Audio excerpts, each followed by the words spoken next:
At Numerian Capital, we bring you the latest stock news each day. Please like and subscribe so we can bring these articles to you each day. Thank you.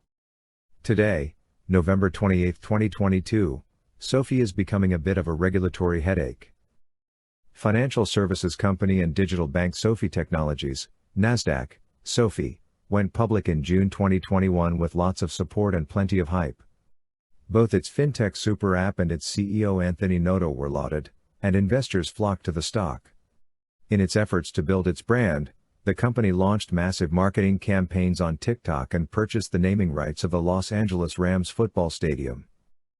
But as we near the end of 2022, SOFI is under fire from lawmakers in Congress over its crypto activities, and it saw the federal student loan moratorium extended, which will likely hurt its business. It's also taking an unusual approach to bank regulatory capital rules. All of this created a lot of uncertainty for investors. At this point, SOFI finds itself in a bit of a regulatory headache. More student loan issues for SOFI. When SOFI first launched many years ago, it was primarily in the student loan refinancing business. Up until the pandemic, that was its largest segment, and it originated as much as $2 billion of student loans per quarter. But in March 2020, the federal government put a moratorium on student loan repayments in order to help ease the financial hardships caused by the pandemic. Nearly 3 years later, that pause on repayments is still in place, and since it began, there were only 2 quarters when SOFI originated more than $1 billion worth of student loans. Recently, President Joe Biden announced he was extending the moratorium again, either until June 30th or until the Supreme Court ruled on his plan to forgive student loan debts of as much as $20,000 apiece to tens of millions of borrowers. The moratorium had been set to expire at the end of the year, so I suspect analysts' projections for SOFI's 2023 earnings and revenue will take a hit.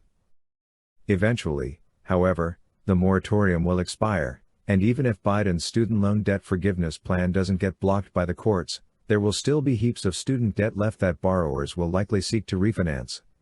So while I'm not overly concerned about the moratorium as a long-term issue, it still is remarkable that it has been in place for this long, and also somewhat of a variable in terms of when it might end. SOFI is now facing crypto issues. In the wake of the implosion of cryptocurrency trading platform FTX, lawmakers from the U.S. Senate Banking Committee sent letters to SOFI and various banking regulators citing concerns about SOFI's crypto activities. SOFI became a bank holding company earlier this year, and at the time, the Federal Reserve noted that some of the activities conducted by its crypto brokerage, SOFI Digital Assets, were impermissible for such institutions. The Federal Reserve gave SOFI 2 years to divest itself of the division conducting those crypto asset-related activities or otherwise get itself in compliance with the law, although SOFI could apply for extensions. During that conformance period, the regulator also stipulated that SOFI should not expand its crypto offerings.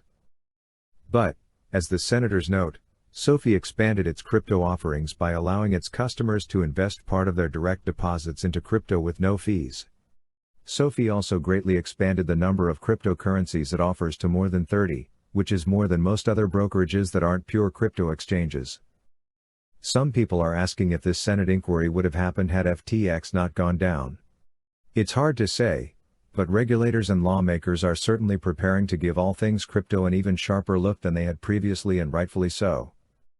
I do find it hard to believe that SOFI would so openly violate its agreement with the Fed, but the Senate Banking Committee has other concerns, among them how SOFI will get into compliance with the law per that agreement, how the bank is determining the appropriate amount of capital to hold on its balance sheet to back digital assets, and how it determines which cryptocurrencies to offer on its platform. So while this inquiry may be a reaction to the FTX meltdown, it still might uncover risky behaviors at SOFI. Regulatory capital treatment questioned. The question of how SOFI is treating its regulatory capital has seemingly gotten less attention, but it may be the most important issue of the three. Banks are required to hold a certain amount of capital in reserve when they put risk-weighted assets such as loans on their balance sheets in case those assets lead to losses. That's a cost of doing business for any bank. But SOFI took a unique approach. It holds loans for just 6 months, collects the recurring interest payments for that period, and then sells those loans to investors. Because it does this, it technically doesn't have to set aside reserves for those loans in case of losses. Also, because its student loan business was struggling, SOFI leaned into the personal loan niche. As of the end of the third quarter, it had quickly built up a total of $6.8 billion of personal loans on its balance sheet. Meanwhile, there was a shift in the capital markets where SOFI sells those loans. Not only are the investors that purchase them facing increased costs of capital to fund these loans, but they are getting more concerned about the possibility of higher loan losses if there is a severe recession in 2023. SOFI has an extremely high-quality loan book consisting of borrowers with high credit scores and annual incomes. But those personal loans are still unsecured consumer debt, and loan loss rates are expected to normalize to pre-pandemic levels. The longer SOFI waits to sell these loans, the higher the likelihood that its losses will start to pile up, which could force it to sell loans at a loss. But if SOFI suddenly decided to start holding all of its loans to maturity, it would need to take a big charge against earnings because it would need to add likely hundreds of millions of dollars to its reserves. This, too, might be concerning investors. Should investors be worried about SOFI? All of these issues could be resolved. The federal student loan repayment moratorium will end at some point, crypto-related concerns could be overblown, and if conditions in the capital markets clear up, SOFI will have no trouble offloading its loans. But the potential risks are piling up, and I don't necessarily love the way management is running the company right now, particularly in terms of its regulatory capital strategy and its decision to hold all of these personal loans for a period, but with the intention to sell them. Also, its expenses are still incredibly high. And the stock is not exactly cheap, trading at 36 times adjusted EBITDA. I'm definitely becoming increasingly less bullish on SOFI. In the long term, it may still be a winner for investors, but right now, I think the bank needs to make some operational improvements. Thanks for watching Numerian Capital News. Please come back tomorrow for another stock news update. Thank you.